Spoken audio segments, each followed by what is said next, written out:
Halo semuanya, di video kali ini saya bakal jelasin tentang comparable dan komparator ya. Nah, sebelumnya kan kita udah pernah bahas ya tentang ngurutin data di collection. Jadi kalau di collection itu kita bisa ngurutin data ya pakai metode namanya sort ya dari kelas collection. Atau bisa juga diurutin otomatis kalau misalnya kita implement collection itu pakai tree ya. Bisa tree set atau tree map ya. Jadi kalau pakai tree set atau tree map itu data yang dimasukin itu akan diurutin otomatis secara ascending ya, defaultnya begitu. Nah, kalau misalnya kita punya objek ya, nah objek itu kan dia bisa punya lebih dari satu atribut ya. Misalnya saya bikin nih objek penduduk ya, objek dari kelas penduduk itu dia punya dua atribut yaitu nama sama usia. Nah, ketika kita masukin objek penduduk ini ke dalam sebuah collection, ya katakanlah ke dalam sebuah tree, nah dia akan diurutkan berdasarkan apa? Apakah berdasarkan nama atau berdasarkan usia? Nah, kalau kita coba praktekin, ya kita bikin tree set, kemudian kita bikin objek penduduk dengan kriteria kayak gitu, nah yang terjadi adalah error ya. Jadi ketika dia coba di-add, ya, bukan di-add atau bahkan malah saat instansiasi ya. Jadi kita instansiasi, kita sebutin tipe datanya penduduk ya.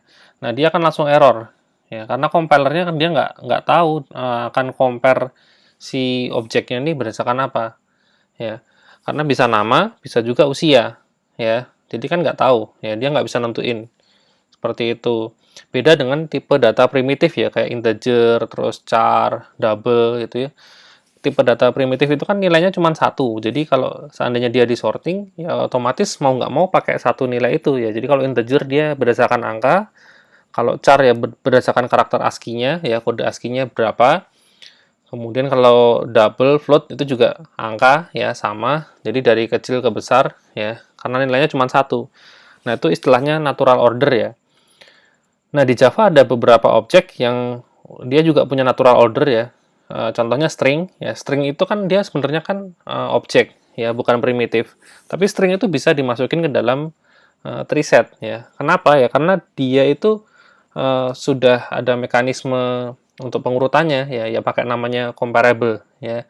Jadi kalau string itu nanti diurutin dari ASCII-nya juga ya. Jadi ASCII yang mulai karakter pertama ya di compare sama string lain karakter pertama ya, ASCII-nya kecil yang mana ya, seperti itu. Nah, sekarang misalnya kalau kita punya objek sendiri ya, kayak kelas penduduk kayak gini, nah itu kan kita nggak mendefinisikan dia harus diurutkan berdasarkan apa. Ya, makanya error. Nah, disinilah kita perlu yang namanya comparable dan komparator. Ya, jadi kalau misalnya kita punya objek ya, khususnya kalau objek buatan kita sendiri. Ya, jadi kalau objek buatan kita sendiri itu kan by default dia nggak bisa di-compare ya. Nah, kita butuh bantuan dari comparable sama komparator ya. Ini bentuknya interface. Nah, comparable sama komparator itu kita cukup pilih salah satu ya. Nggak pakai dua-duanya, salah satu aja cukup. Kalau bisa pakai comparable, ya pakai comparable dulu, karena implementasinya lebih simpel. Tapi kalau comparable nggak bisa diimplementasikan, ya baru pakai komparator. Ya, seperti itu. Nah, nanti saya jelasin kapan pakai comparable, kapan pakai komparator. Jadi sebenarnya dua-duanya itu fungsinya sama ya, cuman beda cara implementasinya aja. Jadi kita cukup pilih salah satu aja gitu. Nah, kita mulai dari yang comparable dulu ya. Jadi kalau comparable itu sebenarnya dia cukup dipasang di kelas dari objek yang bersangkutan ya. Jadi kalau tadi kita punya kelas penduduk ya tinggal diimplement ke situ aja. Kemudian di kelas itu nanti tinggal mengimplementasikan metode namanya compare to ya. Jadi kalau misalnya kita bikin kelasnya seperti ini ya, kelas penduduk itu tinggal ditambahin implements comparable ya. Nah, di situ kita harus sebutin tipe data yang mau di-compare. Ya biasanya sih tipenya sama ya, sama dengan kelasnya ya. Jadi kalau kelasnya penduduk, yang di comparable-nya juga penduduk ya, seperti itu. Nah, kemudian di dalamnya kita tinggal implement method namanya compare to ya, yang parameternya sesuai dengan parameter yang didefinisikan di atas ya. Tipenya kalau di atas penduduk, maka di sini compare to itu dalam kurung penduduk ya. Nah, di dalam metode compare to ini, itu kan dia tipenya integer ya. Metodenya itu mengembalikan nilai integer. Nah, disinilah kita menentukan bagaimana cara dia mengurutkan ya. Seperti itu.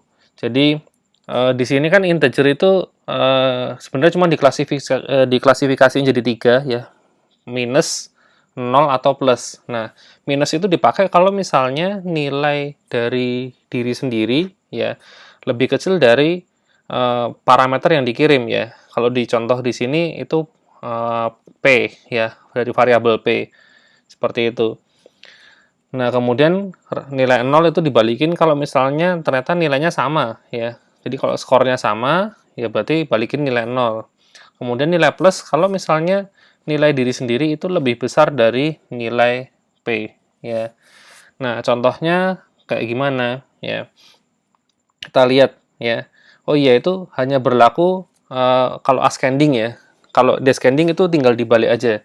Jadi kalau ascending ya caranya seperti di atas, minus 0 plus ya. Kalau descending tinggal dibalik minus sama plusnya. Jadi kalau descending itu nanti kalau misalnya nilai diri sendiri lebih kecil, maka balikin plus ya, seperti itu. Tinggal dibalik aja. Oke, contohnya seperti ini ya. Jadi misalnya kita punya kelas penduduk. Nah, itu ada 2 atribut ya, nama sama usia ya. Kemudian asumsikan kita bikin setter-getternya ya supaya nggak kepanjangan, jadi saya singkat aja pakai komen seperti itu. Nah, kemudian kita kan mengimplementasikan metode compare to ya.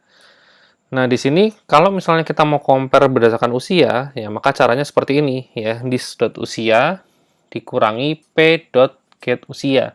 Jadi usianya diri sendiri berapa itu dikurangi dengan usia yang mau dibandingin ya.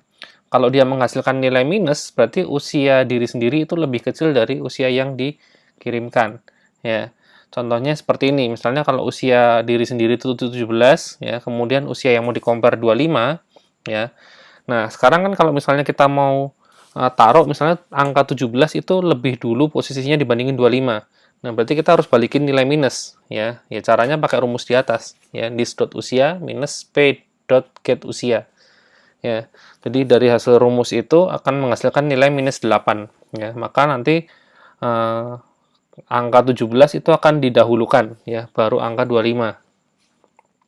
Nah, lain kalau misalnya usianya diri sendiri saya ganti 30 ya.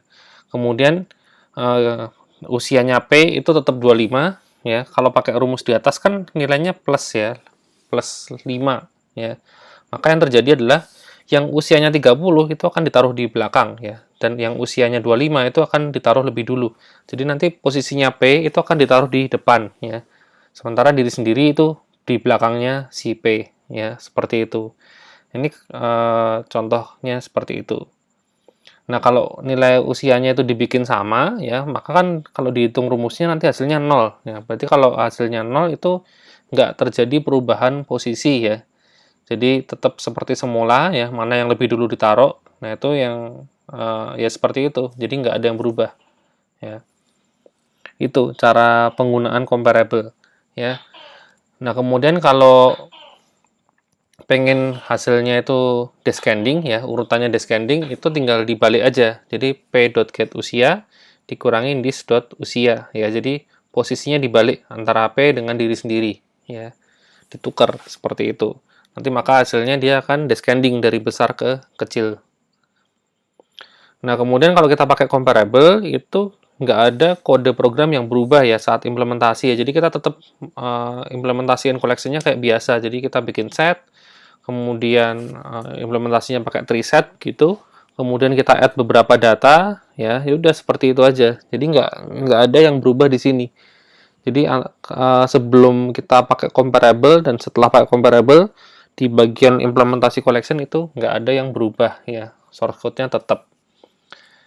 Nah, berikutnya adalah komparator. Nah, kalau komparator ini agak sedikit berbeda ya. Komparator itu dia berdiri sebagai kelas terpisah ya. Jadi dia nggak nempel di kelas manapun, jadi kita harus bikin kelas baru yang mengimplement interface komparator. Kemudian metode yang harus di-override itu namanya compare ya. Kalau tadi kan compare to. Nah, kita pakai komparator itu ketika misalnya kita nggak punya akses source code ke kelas yang mau dimodif ya. Jadi misalnya kelas yang mau di-compare itu dia bukan buatan kita ya. Contoh yang paling gampang adalah string ya. Kita kalau seperti yang kita tahu, string itu kan dia di-compare dari karakter ASCII-nya ya. Nah, sekarang kalau misalnya kita punya string, kemudian stringnya mau diurutin bukan dari karakter ASCII, tapi dari panjang pendeknya string. Jadi kalau stringnya itu panjangnya itu satu karakter, ya dia akan ditaruh di depan ya. Jadi kemudian kalau ada string yang 3 karakter ya berarti di belakangnya ya. Kemudian kalau ada string yang panjangnya 2 karakter, maka dia akan ditaruh di posisi antara 1 dan 3 ya. Jadi yang panjangnya 1 dan 3, di tengah-tengahnya dikasih string yang panjangnya 2. Jadi urut dari panjang karakternya ya, bukan dari kode ASCII-nya. Nah, katakanlah kita mau mengubah aturan dari string itu ya. Nah, karena kita nggak punya akses ke source code-nya string, maka satu-satunya jalan kita hanya bisa pakai komparator ya. Nah, jadi kita tinggal bikin string komparator ya, yang dia mengimplement komparator. Kemudian kita mengimplement method compare ya. Nah, di sini parameternya ada 2 ya. Jadi 2 tipenya sama ya, string sama string. Nah, kemudian untuk cara perhitungan rumusnya sebenarnya sama kayak tadi ya. Cuma kalau tadi kan yang dibandingin diri sendiri dengan parameter yang dikirim. Nah, kalau sekarang itu dua-duanya melalui parameter yang dikirim. Karena diri sendiri itu nggak punya nilai apa-apa ya. Jadi dia string komparator itu kan nggak punya atribut apa-apa ya. Dia cuma bertindak sebagai pembanding aja gitu. Nah, parameternya ada di situ ya, di method compare. Jadi kita bandingin nilai dari variabel S1 dibandingin dengan variabel S2 ya, yang mau dibandingin apanya, seperti itu. Nah, kalau rumusnya sebenarnya masih sama kayak tadi ya, balikin minus kalau misalnya S1 lebih kecil, balikin 0 kalau S1 sama dengan S2, kemudian balikin plus kalau S1 lebih besar dari S2 ya. Itu untuk ascending ya. Sama, kalau descending nanti tinggal dibalik aja. Nah, jadi karena di sini kita mau bandingin dari panjangnya, maka saya bikin rumusnya seperti ini. Jadi S1 dot length ya dikurangi S2 dot length. Ya, jadi kalau S1 itu panjangnya 3 karakter, sementara S2 itu panjangnya 5 karakter, maka S1 akan ditaruh di depan ya. Seperti itu. Oke. Nah, kalau komparator ketika kita implementasi di collection itu agak sedikit beda ya. Caranya agak sedikit beda. Jadi kalau misalnya kita pasang di collection yang dia sudah mengurutkan otomatis dari sananya, ya tinggal ditaruh di sini ya. Biasanya kan kalau kita instansiasi panggil konstruktornya treeset itu kan parameternya kan kosong ya. Nah, sekarang kita bisa kirim parameternya komparator di situ ya. Seperti itu. Atau bisa juga kalau misalnya kita mau pakai untuk collection selain tree ya. Jadi collection yang memang dia dasarnya nggak diurutkan ya. Kemudian kita ngurutinnya pakai method sort dari kelas collection. Nah, kita bisa kirim dengan cara seperti ini. Ya, contohnya misalnya kita punya list, kemudian kita pengen sorting isi dari listnya, ya kita bisa panggil kelas collection dot sort, ya kemudian kirim listnya di situ. Parameter yang kedua adalah objek dari string komparator, ya gitu. Jadi itu cara penggunaan komparator. Ya, jadi kalau komparator itu nanti di implementasi collection-nya ada yang harus dimodif, ya seperti itu. Nah, kemudian kesimpulannya apa? Yang pertama, kalau kita mau ngurutin objek, ya kita butuh bantuan comparable atau komparator ya. Kita bisa pilih salah satu ya.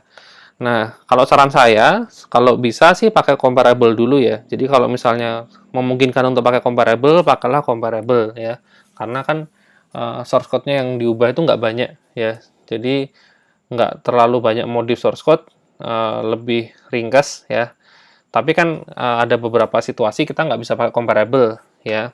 Kita terpaksa pakai komparator. Jadi ya tadi salah satunya ketika kita nggak punya akses ke source code dari objek yang mau dimodif ya. Jadi kita objeknya itu kita cuma pakai library atau pakai import dari tempat lain ya. Nah, maka nggak mau kita pakai komparator. Atau contoh kasus yang lain, kalau misalnya kita mau compare pakai beberapa aturan dalam satu program ya. Misalnya kita punya objek penduduk tadi ya, ada nama sama usia. Nah, di program itu ada menu untuk mengurutkan berdasarkan nama ya. Jadi ada dia sorting by nama ya. Dia harus nampilin urut dari namanya. Nah, kemudian di tengah-tengah nanti ada juga menu buat nampilin urut berdasarkan usia ya. Jadi di tengah program berjalan ya, saat programnya running itu nanti ada dua pilihan, ada dua opsi. Nah, mau nggak mau kita pakai komparator ya. Jadi, kita nanti caranya bikin dua komparator ya. Yang pertama nama komparator, itu untuk compare dari namanya. Yang kedua adalah usia komparator ya, itu untuk compare usianya.